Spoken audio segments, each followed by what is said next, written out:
Hi hello friends, అందరికీ good evening. ఈరోజైతే మనము ఒక కథ అనేది మీకు చెప్పాలని వీడియో ద్వారా ముందుకు వచ్చేసాను. ఫ్రెండ్స్, చూస్తున్న ప్రతి ఒక్కరు కూడా ట్రెండింగ్ గుణ ఛానల్ని సబ్స్క్రైబ్ చేసుకోండి. నేను పెట్టినటువంటి వీడియో అనేది అందరికంటే మీరే ముందుగా చూసేస్తారు కదా ఫ్రెండ్స్. ఈరోజైతే కథ పేరు జీవిత కథ అన్నమాట. ఇది ఓడిపోయిన వాడిగా మొదలై గెలిచిన మనిషి అన్నమాట కథ పేరు.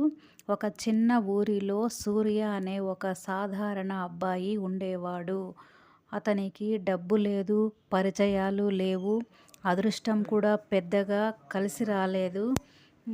చదువులో మామూలుగానే ఉండేవాడు. ప్రతిసారి ప్రయత్నించిన ఫలితం మాత్రం శూన్యం. ప్రజలు నవ్వేవారు, నీ వల్ల ఏమీ కాదు అని చెప్పేవారు. కొంతమంది తన వాళ్ళే తన మీద నమ్మకం వదిలేశారు. సూర్య చాలాసార్లు ఒంటరిగా ఏడ్చాడు, కానీ ఒక్కసారి కూడా తన కలలను తానే వదిలిపెట్టలేదు.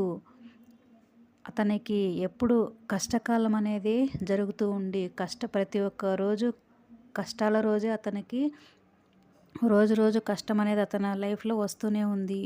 ఒక దశలో తన దగ్గర ఉన్నటువంటి చివరి ఉద్యోగం కూడా అతనికి పోయిందనమాట. అప్పుడు అతనికి అనిపించింది, ఇంత కష్టపడి కూడా నా జీవితం ఇలానే ఉండిపోతుందా అనేసి ఒకరోజు రాత్రి అతనంతకతనే ఎంతో బాధపడుతూ ఉన్నాడనమాట. అతను ఒక నిర్ణయం అనేది తీసుకోవడం జరిగింది. ఇతరులు నమ్మకపోయినా నేను నన్ను నమ్ముతాను అని గట్టిగా అతను మైండ్లో ఫిక్స్ అయ్యాడనమాట.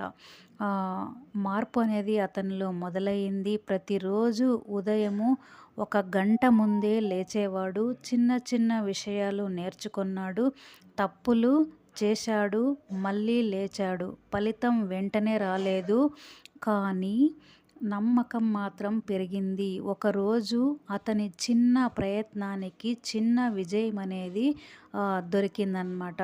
అది పెద్ద విజయం కాదు, కానీ ఆశను బతికించింది. విజయం అంటే సూర్య చివరికి డబ్బు సంపాదించాడు, గౌరవం పొందాడు. కానీ అతనికి అసలైన విజయం ఇవి కాదు. తన మీద తాను నమ్మకం కోల్పోకుండా ఇంత దూరం వచ్చాడన్నదే నిజమైన విజయం. ఈ కథ ఏం చెప్తుందంటే, మనకు సూర్య గురించి మాత్రమే కాదు, ఇది మనలో ప్రతి ఒక్కరి కథ అన్నమాట. మీరు కూడా ఎప్పుడైనా కష్టాల్లో ఉంటే ఒక్క మాట గుర్తుపెట్టుకోండి, ఈరోజు కష్టం రేపటి బలంగా మారుతుందని. ఓకేనా ఫ్రెండ్స్, మీరు ఇప్పుడున్న స్థితి మీ జీవితానికి చివరి అధ్యాయం కాదు. నమ్మకం పెట్టుకోండి, ప్రయాణం ఆపకండి. మీ కథ కూడా ఒకరోజు ఎవరికైనా ప్రేరణ అనేది అవుతుంది. ఓకేనా ఫ్రెండ్స్, ఈ విధంగా మనము ప్రతి ఒక్కరు కూడా నిరుత్సాహం అనేది కలగకుండా కష్టాలు పడుతూ లేస్తూ అలా ముందుకు వెళ్ళిపోవాలన్నమాట. అలా వెళ్తేనే మనము మంచి లైఫ్ అనేది మన ఇంట్లో వాళ్ళకు, అంటే మన ఫ్యామిలీ మెంబర్స్కు, పేరెంట్స్కి కావచ్చు, ఇంట్లో తల్లి అంటే చిల్డ్రన్స్కి కావచ్చు, మనము కొత్త లైఫ్ అనేది వాళ్ళందరికీ కూడా ఇవ్వచ్చు అనమాట. ఓకేనా ఫ్రెండ్స్.